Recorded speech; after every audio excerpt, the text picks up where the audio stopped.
So one thing I'll never understand is why the FRS BRZ platform came with a 5x100 lug pattern. Literally every cool car out there that I remotely care about comes in 5x114, not to mention my 350Z and my 240. And since I'm fully enveloped in the world of drifting, it's important to have plenty of spare wheels. And to mix 5x100 with 5x114 makes things convoluted when I really should just be all 5x114. And luckily for today's video, we're gonna fix that with the help of some Partshopmax 5x114 hubs that will allow us to ditch the stupid 5x100 lug pattern.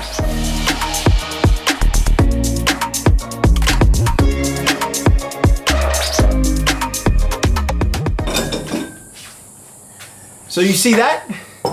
That is 20 millimeters of hub-centric spacer with an additional 7 millimeters of slip-on spacer to give myself the clearance for the Partshopmax angle kit that I've had for quite some time now. I can't tell you how many miles have been driven on this setup, and as sketchy as you might think it is, it never failed on me. So as much as I want to say that the argument of using slip-on spacers is null and void, I do have to mention I was using ARP extended studs. But don't be worried and don't be fooled by people on the internet that tell you that running spacers will potentially destroy your car. As long as you get the hub-centric ones and don't go too crazy with it, you should be okay. So to clear some things up, the rear of the car has already been converted to 5x114. Luckily, all that you need to complete the swap is a set of 2008 to 2014 WRX STi wheel hubs. I might have gotten the year or model wrong, but I'll leave all the detail in the description once I do my background research again. But really just a set of OEM hubs and rotors, and it's a plug and play swap. For the fronts though, it's a different story. And especially now,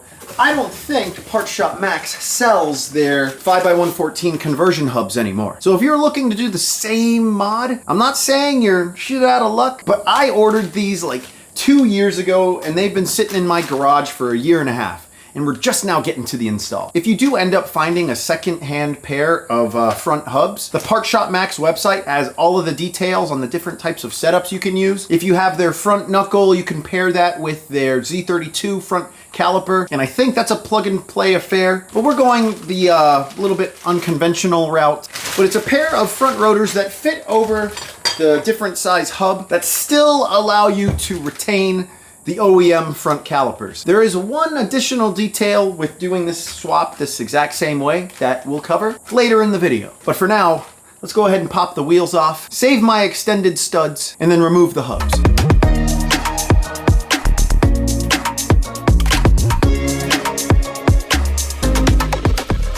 Alright, now that we have the caliper and rotor off, I don't want to ditch my nice expensive ARP studs. So we're going to go ahead and hammer these suckers out, and I'm pretty sure I'll be able to swap them over onto the new hubs.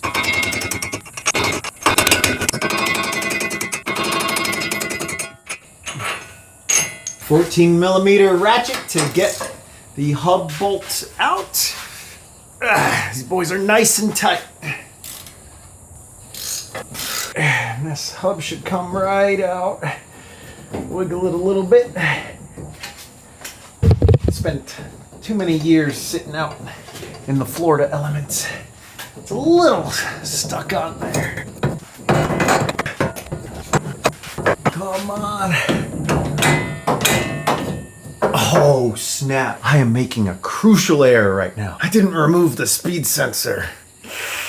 Well, let's either pretend that you guys didn't see that, or let's just hope that I didn't damage it. I was wondering why it felt like it was getting caught on something. It looks fine. There we go. Hub removal complete with no casualties. I'll take it. Yeah, looking at these hubs, look like there's just run-of-the-mill generic studs installed in them, so I think it will give me some extra peace of mind knowing that we got the ARP hardware on there. But we're not going to install them just yet. We'll wait until we get the hubs on the car.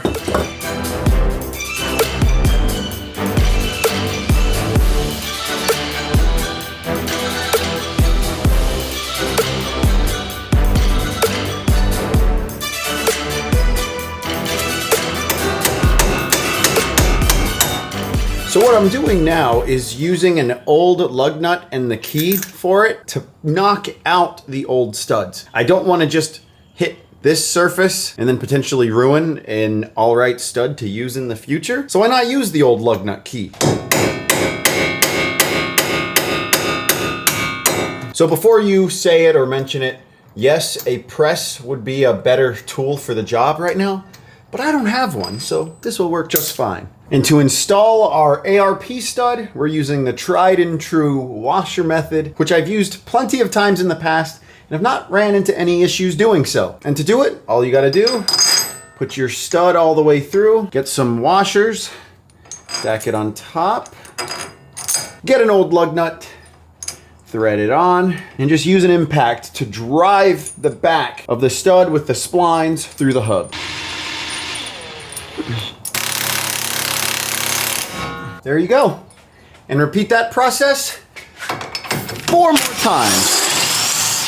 All right, all the ARP studs are in. It was a little sketchy with all of the washers I was using, so I upgraded to a big nut and washer combo. You can see the damage that the lug nut did to it as it was pressing it on. Let's go ahead, throw our dual drilled K&S rotor. Link down in the description to the website where I got this from. Should just go on like this. There we go. We'll just throw a lug nut on the bottom so we don't have to worry about the rotor flying all over the place when we do our little caliper modification. So I have the caliper mounted, and you'll see the problem that we're running into right now. I have one bolt on the bracket holding it to the knuckle on the bottom, but I can't get the hole to line up on the top because 5x114 is naturally a larger hub style, and it butts against the bracket on the caliper. So what I did on the passenger side to test it out before I showed all you guys was grind it down. And to me, honestly, it's a little sketchy. Looking at all the material that I had to grind down to get the rotor to freely spin, personally, I think it compromises the structural integrity of the whole caliper since we've removed so much of that material that is used for structural rigidity. There was a forum post, and shout out to Kyle something down in Orlando for putting it on the FT86 Club forums, for running through this whole brake caliper swap. What it's supposed to use is a WRX 4-pot caliper. It's a pretty common caliper on all of the WRX models. And I couldn't source a pair for anything less than like 500 to 600 shipped. And there was a mention that if you just grinded the calipers down just a little bit, then you'll get the clearance you need to run stock calipers. But after we've done this grinding, I'm not feeling too good about it, and I think I'll just bite the bullet and get those other calipers. You know, it might be okay for daily driving, but my ultimate goal is to drift this thing and have fun with it, so I'm not about to handicap myself and potentially cause more issues downstream. And like I've told you guys, you do it once, you do it right, which should ultimately save you time, effort, and energy in the future. And that just so happens to be my life motto now, since, you know, I've slacked on doing things right on this car for years. So if I don't end up buying the calipers in the next couple of weeks, I really need you guys to hound on me for it. But for now, it shouldn't hurt just to be able to finish the hub swap. So we'll just go ahead and grind that sucker down and send it for now.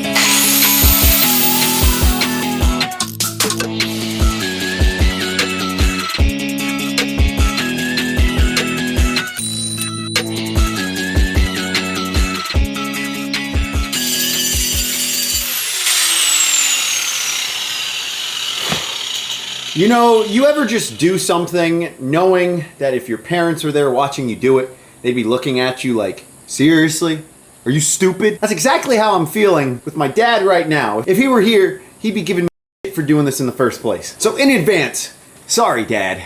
All right, calipers mounted. I think I shaved about enough. The rotor spins freely with the caliper mounted. As sketchy as it is, I'm really only doing it so I can free up the lift to work on other things. And again, before you guys give me a bunch of crap for it, it's only temporary. So now that we've completely swapped over the hubs, grinded down the caliper enough, installed our ARP studs, it's time to put a set of 5x114 wheels on it. And I'm willing to bet you guys won't even be able to guess what kind of wheel I'll be putting on it. La-di-da-di-da, la-la-la. Just a stupid little Z sitting under the carport, about to steal the wheels.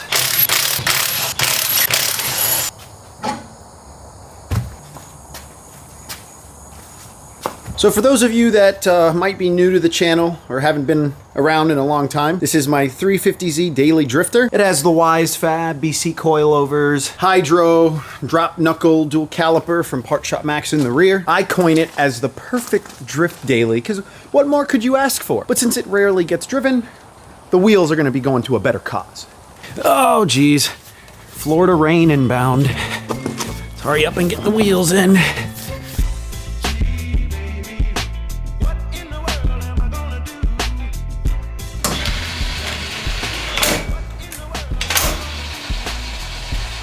Oh boy, some of these lug nuts are a little rusty on the end since they're the open-ended type. Don't know if I want to use them.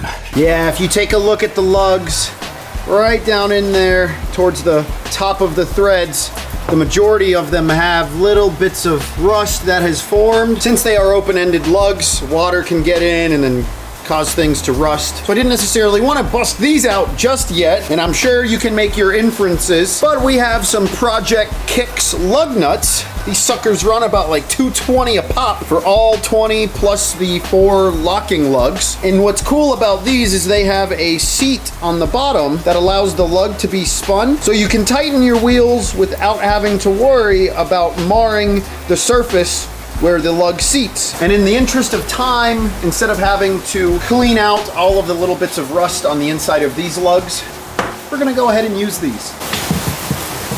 And of course, we got the good old Florida evening showers. Hopefully it just cools things off out here. I'm dying out here.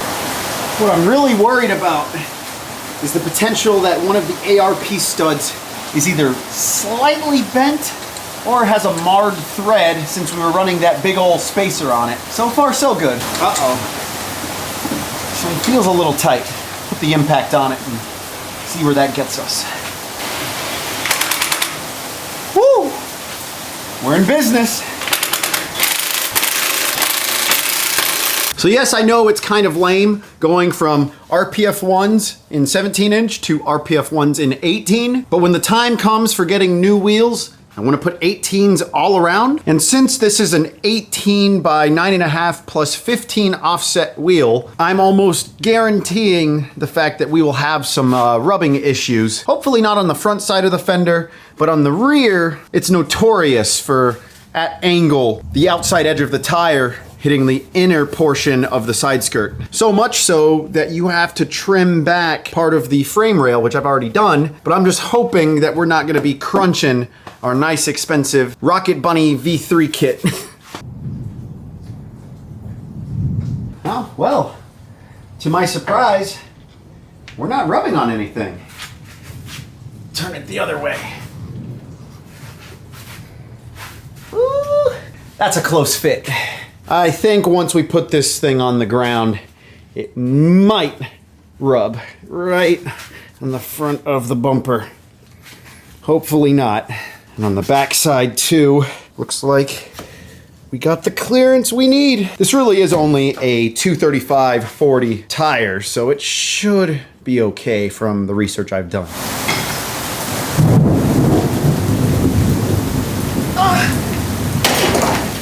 Probably not the best idea to carry a huge metal object through a Florida thunderstorm.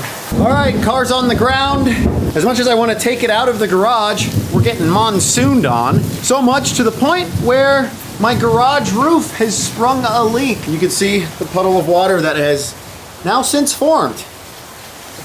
Add that to the list of things we'll have to do. And at that point, we're gonna be redoing the roof. Might even redo the whole shop, I don't know.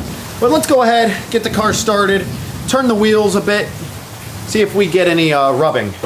And now that I think about it, this is a horrible idea because I'm not gonna be able to tell if I'm hitting unless I feel it through the steering wheel. Oh well. Yeah, doesn't look like I'm rubbing. Maybe if I hit a bump while drifting, it might send it into the back of the wheel well. I don't know, but I think current state, 18 by 9.5 plus 15 with the PBM angle kit Checks out. Good deal. So, 5x114 swap complete. Like I mentioned, please check out the description for all of the parts that I used. Unfortunately, Partshopmax doesn't sell the 5x114 front hubs anymore. And when I took a gander online, it seemed like there weren't really any manufacturers of the 5x114 hubs for the car. So I'm not saying you're SOL, but you might just have to keep running your conversion spacers for now. And for those of you that do manage to get your hands on a set of the 5x114 hubs from PBM, if you want to run the OEM caliper, you will have to do some shaving that, to me, personally, compromises the structural integrity of the brake caliper. So I don't want to make that recommendation and then ultimately lead to someone's accident if their brakes fail on them. You know, I don't want to put that evil on me. And because we care about safety, I'm going to order the brakes that I need, and that will be its own video. I'm dying in this Florida heat and humidity, and in the wise words of Wings of Redemption, I can't take this shit no more, man. But seriously, it's way too hot to be out here. And with that said, I'm gonna get my happy ass inside, take a shower, and get to editing. I hope you guys have an awesome day, and I'll see you next time. Peace. Oh, and before I forget, I owe you guys a shop burnout sometime soon.